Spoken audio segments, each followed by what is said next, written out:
আৰু ৰাইজৰ দলৰ কৰ্মকৰ্তাসকল ইয়াত উপস্থিত আছে। নিৰুল লামা প্ৰধান 1 নং ৱাৰ্ডৰ কমিশ্যনাৰ আৰু শিল্পী দাস 9 নং ৱাৰ্ডৰ কমিশ্যনাৰ। মই আপোনালোক সকলোকে নমস্কাৰ জনাই শ্ৰদ্ধা জনাই খুব চমুকে একেবাৰে কেইটামান বাক্যত মই মোৰ বক্তব্য প্ৰকাশ কৰিব খুজিছোঁ। এইবাৰ অসমত আমি কংগ্ৰেছ, ৰাইজৰ দল, জাতীয় পৰিষদ, CPI, CPM আৰু CPI-ML লগতে কাৰ্বি আংলঙৰ APHLC এই সৰ্বমুঠ 7টা দল ঐক্যবদ্ধ হৈছোঁ অসমৰ 2026 চনৰ বিধানসভা নিৰ্বাচনত বিজেপিক পৰাভূত কৰিবৰ কাৰণে। বিজেপিয়ে সমগ্ৰ ৰাজ্যখনত যি ধৰণৰ এক অগণতান্ত্ৰিক, স্বৈৰতান্ত্ৰিক, কোনো মানুহক গণতান্ত্ৰিক অধিকাৰ প্ৰদান নকৰা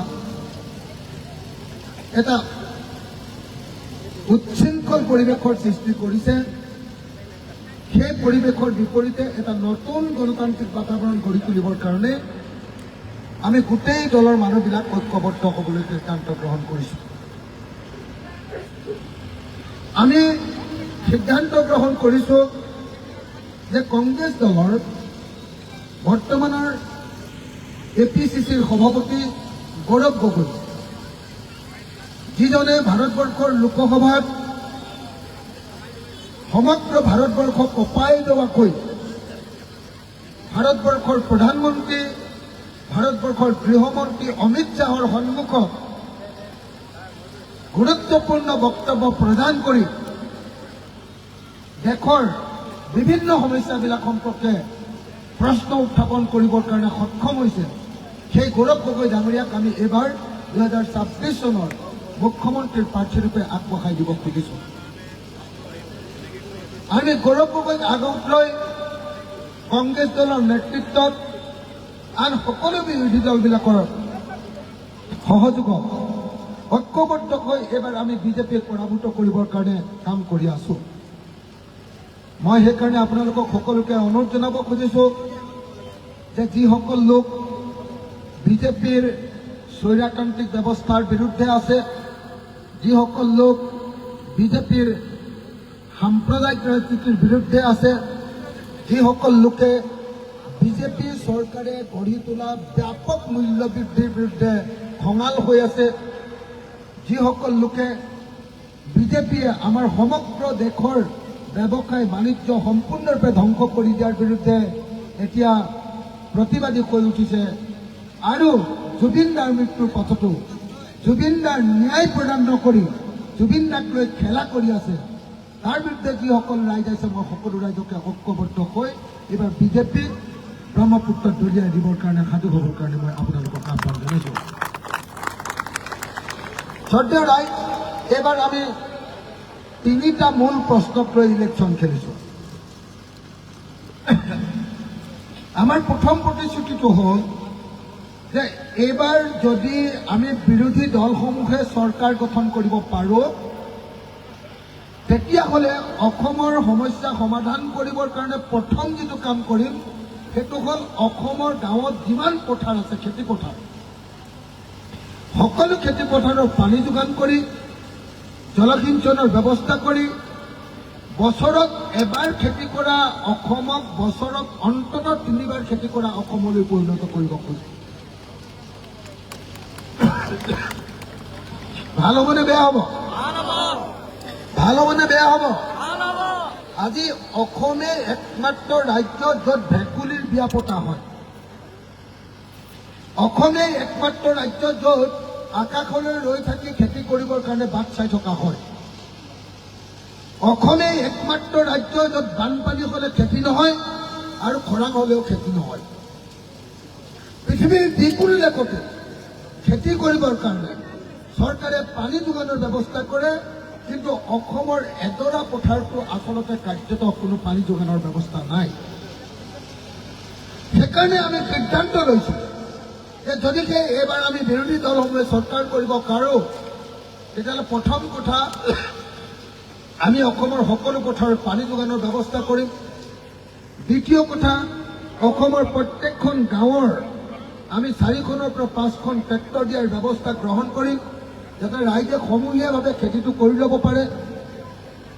তৃতীয় কথা, কেমিকেল ফাৰ্টিলাইজাৰ যিবিলাক ব্যৱহাৰ হয়, সাৰ ব্যৱহাৰ হয়, সেইটো কম দামত সুলভ মূল্যত দিয়াৰ ব্যৱস্থা গ্ৰহণ কৰিম। আৰু চতুৰ্থ কথা, যদি সঁচাকৈ মানুহে 3বাৰকৈ নিজৰ পথাৰত খেতি কৰে, বছৰটোৰ সকলো সময়তে খেতি কৰে, তেতিয়াহ'লে সেই পথাৰৰ মাটিৰ খাজনাও আমি সম্পূৰ্ণৰূপে ৰেহাই দিয়াৰ ব্যৱস্থা গ্ৰহণ কৰিম।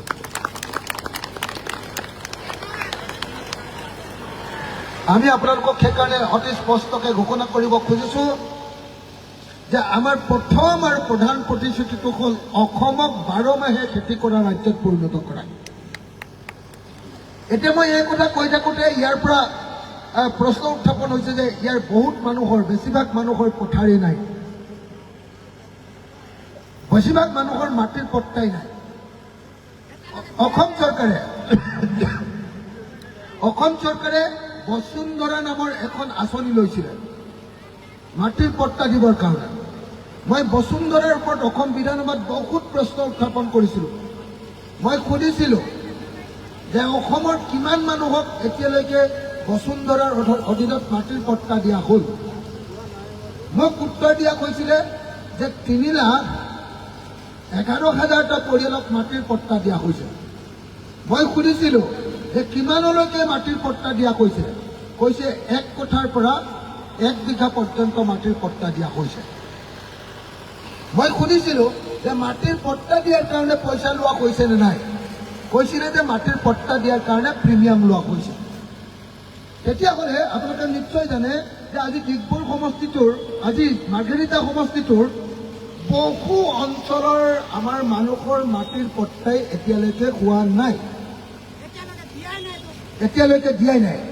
মই আপোনালোকক এটা কথা প্ৰতিশ্ৰুতিৰূপে প্ৰদান কৰিব খুজিছোঁ যে যদি এইবাৰ বিৰোধী দলসমূহে আমি চৰকাৰ কৰিব পাৰোঁ, তেতিয়াহ'লে এবছৰৰ ভিতৰত অসমত সকলো মাটিৰ ছাৰ্ভে কৰি 2 বছৰৰ ভিতৰত অসমৰ প্ৰত্যেকটো পৰিয়ালে ভোগ দখল কৰি থকা মাটিৰ সম্পূৰ্ণ বিনামূলীয়া পট্টা দিয়াৰ ব্যৱস্থা গ্ৰহণ কৰা হ'ব। এইটো আমাৰ হয়।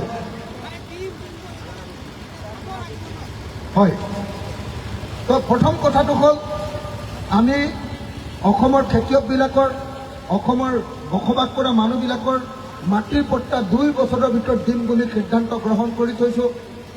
আমি তাৰ কাৰণে আমাৰ ইস্তাহাৰ প্ৰকাশ কৰিছোঁ। আমি তাৰ কাৰণে আকৌ কৈছোঁ যে অসমৰ প্ৰত্যেকটোৰে খেতিপথাৰত পানী যোগান দি বছৰৰ সকলো সময়তে খেতি কৰিব পৰাৰ ব্যৱস্থা গ্ৰহণ কৰিম।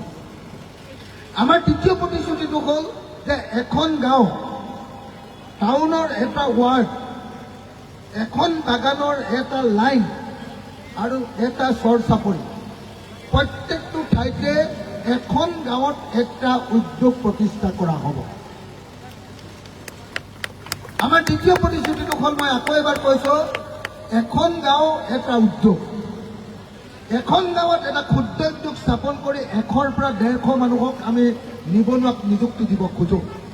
আৰু এনেকৈ গাঁওখনৰ বা নগৰৰ প্ৰত্যেকটো পৰিয়ালক অন্ততঃপক্ষে এটা চাকৰি দিবৰ কাৰণে আমি ব্যৱস্থা কৰিব খোজোঁ।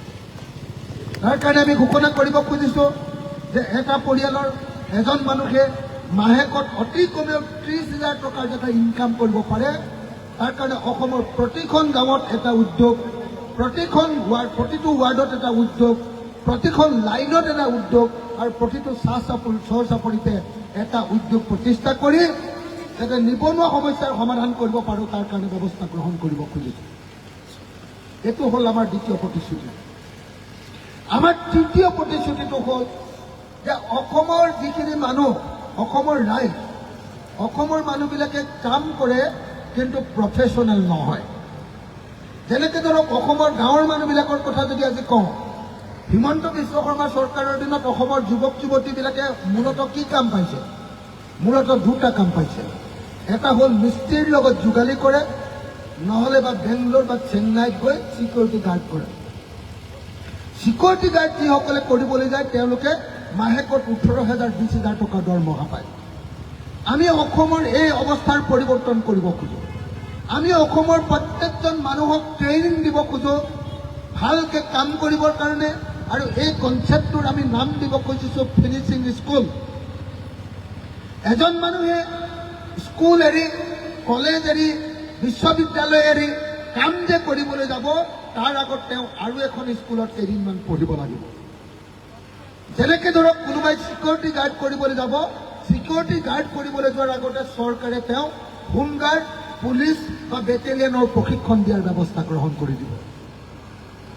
যেতিয়া বেটেলিয়নৰ ট্ৰেইনিং থাকিব আৰু এখন লাইচেন্স পাব আৰু এখন আইডেণ্টিটি কাৰ্ড পাব, তেওঁ যদি বেংগলোৰত কাম কৰিবলৈ যায়, তেতিয়া তেওঁ 18,000 টকা দৰমহা নহয়, 40,000 পৰা 50,000 টকাৰ দৰমহা পোৱাৰ ব্যৱস্থা হ'ব। এই যিটো স্কিল ডেভেলপমেণ্ট, এই যিটো অসমৰ প্ৰত্যেকজন মানুহক প্ৰফেচনেল কৰি গঢ়ি তোলাৰ যি ব্যৱস্থা, এই ব্যৱস্থাটো হ'ল আমাৰ ৰাইজৰ দলৰ, অসমৰ ৰাইজৰ প্ৰতি তৃতীয় গুৰুত্বপূৰ্ণ প্ৰতিশ্ৰুতি। এগৰাকী মহিলাই নিজে ইনকাম কৰিব খোজে, তেওঁ নাৰ্ছৰ ট্ৰেইনিং ল'ব খোজে। আমি প্ৰত্যেকগৰাকী বোৱাৰী আৰু জীয়ৰী যি এনেকৈ নিজে আত্মনিৰ্ভৰশীল হ'ব খোজে, তেওঁলোকক আমি বিনামূলীয়াকৈ নাৰ্ছৰ ট্ৰেইনিং দিব খোজো। নাৰ্ছৰ ট্ৰেইনিং দিয়াৰ লগে লগে তেওঁক আমি ইংৰাজী বা হিন্দী ভাষাও শিকাই থাকিব খোজো, ক'ব পৰাকৈ। যদি তেওঁ সঠিকভাৱে ইংৰাজী ক'ব পৰা অৱস্থালৈ আহে, তেতিয়াহ'লে তেওঁক আমি বিদেশলৈ পঠিয়াই দিব খোজো। জাপানত এগৰাকী মহিলাই নাৰ্ছৰ যদি কাম কৰে, এবছৰত 1 কোটি টকা দৰমহা পোৱাৰ ব্যৱস্থা আছে। আজি উত্তৰ পূৰ্বাঞ্চলৰ মেঘালয়, উত্তৰ পূৰ্বাঞ্চলৰ নাগালেণ্ড, উত্তৰ পূৰ্বাঞ্চলৰ ছিকিমৰ পৰা এনেকৈ বহুত নাৰ্ছ গৈ জাপানত কাম কৰে। কিন্তু অসমত এতিয়ালৈকে আমি কোনেও এই ব্যৱস্থাসমূহ গঢ়ি তুলিব খোজা নাই। মানুহক ট্ৰেইনিং দিয়া, মানুহক স্কিল কৰা, মানুহক কৰ্মসংস্থাপনৰ কাৰণে সাজু কৰা, এই কথাবিলাকত আমি কোনো গুৰুত্ব নিদি কেৱল 1250 টকাৰ অৰুণোদয় আঁচনিতে কেৱল গুৰুত্ব দি আছো। সেইকাৰণে আমি অসমৰ মানুহৰ ভৱিষ্যত বদলাই দিব খোজো আৰু 2 বছৰৰ ভিতৰত এই 3টা কাম কৰিব খোজো। 1, বছৰৰ সকলো সময়তে খেতি কৰা ৰাজ্যত পৰিণত কৰা। 2, এখন গাঁৱত এটা উদ্যোগ প্ৰতিষ্ঠা কৰি নিবনুৱা সমস্যাৰ সমাধান কৰা। 3, অসমৰ প্ৰত্যেকজন পুৰুষ আৰু মহিলাক কাম কৰি খাব পৰাকৈ উপযুক্ত ট্ৰেইনিঙৰ ব্যৱস্থা কৰি তেওঁলোকৰ জীৱনৰ মানদণ্ড উন্নত কৰা। এই 3টা হ'ল 2026 চনত ৰাইজৰ দলে দিয়া, অসমবাসী ৰাইজক দিয়া আটাইতকৈ গুৰুত্বপূৰ্ণ প্ৰতিশ্ৰুতি। দ্বিতীয় আৰু 2টা প্ৰতিশ্ৰুতি আছে। এটা প্ৰতিশ্ৰুতি হ'ল যে অসমৰ প্ৰত্যেকগৰাকী মহিলাক বিজেপি চৰকাৰে এতিয়া অৰুণোদয় দিয়ে, 50%, 60% মান মহিলাইহে অৰুণোদয় পায়, আধা সংখ্যক মহিলাই অৰুণোদয় নাপায়। আমি সিদ্ধান্ত ল'ব খুজিছো যে অসমৰ প্ৰত্যেকগৰাকী মহিলাক অৰুণোদয় দিয়া হ'ব আৰু অৰুণোদয় ধনৰ পৰিমাণ 3,000 টকালৈ বৃদ্ধি কৰা হ'ব। অসমৰ প্ৰত্যেকজন নাগৰিক যাৰ 65 বছৰ বয়স হ'ব, প্ৰত্যেকজন নাগৰিকক আমি 3,000 টকাকৈ বৃদ্ধ পেঞ্চন দিয়াৰ কথা ঘোষণা কৰিব খুজিছো। আমি ঘোষণা কৰিব খুজিছো যে অসমৰ যিসকল মহিলাই বেংকৰ পৰা ধাৰ লৈ থৈছে, মাইক্ৰ' ফাইনেন্সৰ ধাৰ, অসমৰ মুখ্যমন্ত্ৰীয়ে তেওঁলোকৰ ধাৰ মাৰি দিম বুলি কৈছিলে, কিন্তু কোনো পধ্যে তেওঁলোকৰ ধাৰ ঋণ মাফ নকৰিলে। কিছু সংখ্যকৰ ঋণ মাৰিলে, বাকী বেছিভাগৰে ঋণ নামাৰিলে।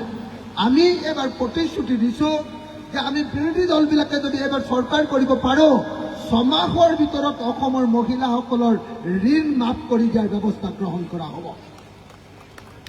আমি এই 5টা প্ৰতিশ্ৰুতি আপোনালোকৰ সন্মুখত উত্থাপন কৰিছো। মই আশা কৰিম আমি এইবাৰ উজনি অসমত আপোনালোকে দেখিছিলে যোৱাবাৰ মাত্ৰ 5খন আসন উজনি অসমত বিৰোধী দলবিলাকে জিকিছিলে। এইবাৰ আমাৰ অকল যোৰহাট লোকসভা সমষ্টিতে আমি 5খনতকৈ বেছি জিকিম। যোৰহাটত গৌৰৱ গগৈ জিকিব, পৰিৱেশ এতিয়া পুৰা বঢ়িয়া হৈ আছে। তাৰ পাছতে টিয়কত আমাৰ কংগ্ৰেছ দলৰ যি প্ৰাৰ্থী আছে পল্লৱী গগৈ, তেওঁ জিকাটো কনফাৰ্ম হৈছে। তাৰ পাছতে মৰিয়নি সমষ্টি আছে, তাত ডক্টৰ জ্ঞানশ্ৰী বৰা উঠিছে, তেওঁ জিকিব। তাৰ পাছতে মোৰ শিৱসাগৰ সমষ্টি আছে, শিৱসাগৰ সমষ্টিত ময়ো বিপুল ভোটত জয়ী হ'ম বুলি ইতিমধ্যে তাত ব্যাপক ৰূপত এইটো প্ৰচাৰ হৈ গৈছে যে অখিল গগৈ পুৰা জিকিবই, এনেকুৱা ধৰণৰ এটা ৱেভ আহিছে, এটা ঢৌ আহিছে। 4 তাৰ পাছতে যদি আমি তাৰ কাষত থকা সোণাৰী সমষ্টিলৈ যাওঁ, সেইটো সমষ্টিটো এইবাৰ আমি জিকিম। অৰ্থাৎ আমি যোৰহাট লোকসভা সমষ্টিৰ যি 10টা সমষ্টি 11টা সমষ্টি আছে, সেই 11টা সমষ্টিৰ কমেও 8টা সমষ্টিত এইবাৰ জয়ী হ'বৰ কাৰণে গৈ আছো। এতিয়া আমাক সেইকাৰণে উজনি অসমৰ ডিব্ৰুগড় আৰু উজনি অসমৰ তিনিচুকীয়া জিলাত আমাক জিকাৰ সমষ্টি লাগে। মই অলপ সময়ৰ আগতে গোটেই দিনটোৰ কাৰণে আজি 1টা বজাৰ পৰা মাৰ্ঘেৰিটা সমষ্টিত আছিলোঁ, আৰু মাৰ্ঘেৰিটা সমষ্টিত যেতিয়া মই একেলগতে কংগ্ৰেছ দল, ৰাইজৰ দলৰ সকলো ৰাইজক লগত লৈ যেতিয়া ঐক্যবদ্ধভাৱে কমেও 100খন গাড়ী লৈ যেতিয়া এইবাৰ আমি গাঁৱে গাঁৱে গৈছিলোঁ, শ শ মানুহে, শ শ অসমীয়া মানুহে ৰাজপথলৈ ওলাই আহি আমাৰ গাড়ী ভেটি খোলাখুলিকে ঘোষণা কৰিছে যে এইবাৰ মাৰ্ঘেৰিটাত ৰাইজৰ দলৰ প্ৰাৰ্থী ৰাহুল চেত্ৰীক সম্পূৰ্ণৰূপে জয়ী কৰিব। এতিয়া মই আপোনালোকক ডিগবৈ সমষ্টিৰ কথা ক'ব খুজিছোঁ।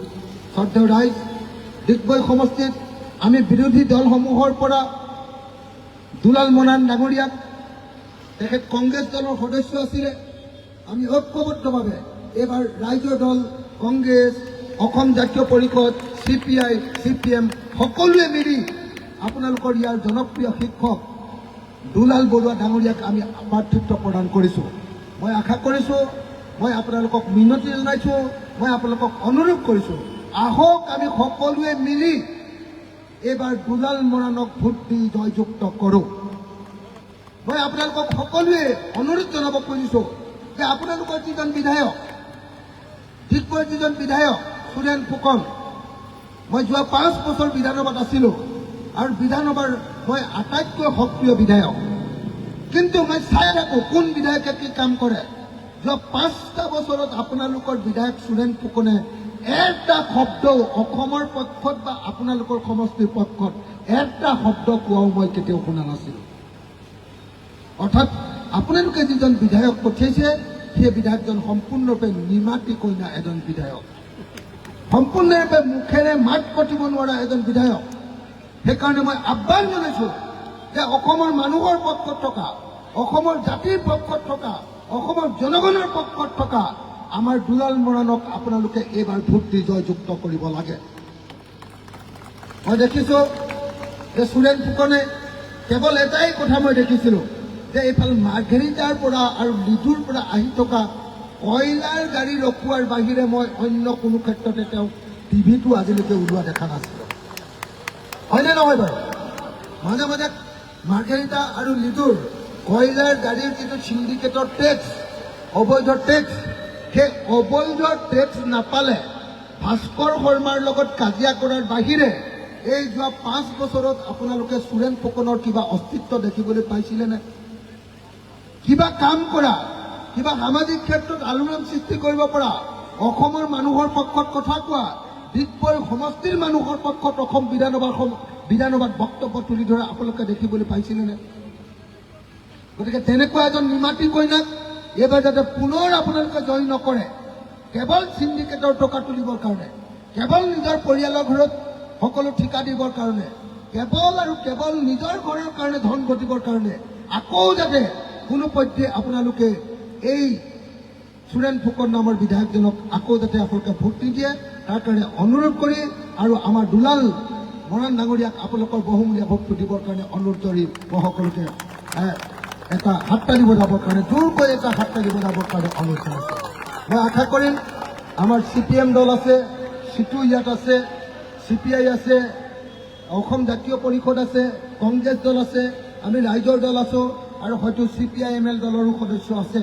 মই আপোনালোকক সকলোকে ঐক্যবদ্ধ হৈ এইবাৰ বিৰোধী দলৰ প্ৰাৰ্থী দুলাল মৰাণৰ হৈ কেম্পেইন কৰিবৰ কাৰণে, দুলাল মৰাণক হৈ প্ৰচাৰ কৰিবৰ কাৰণে আৰু দুলাল মৰাণক জিকাই এইবাৰ হিমন্ত বিশ্ব শৰ্মাৰ অৰাজকতাৰ উৰ পেলাবৰ কাৰণে আহ্বান জনাই মই মোৰ বক্তব্য সামৰণি মাৰিছোঁ। ধন্যবাদ। জয় আই অসম।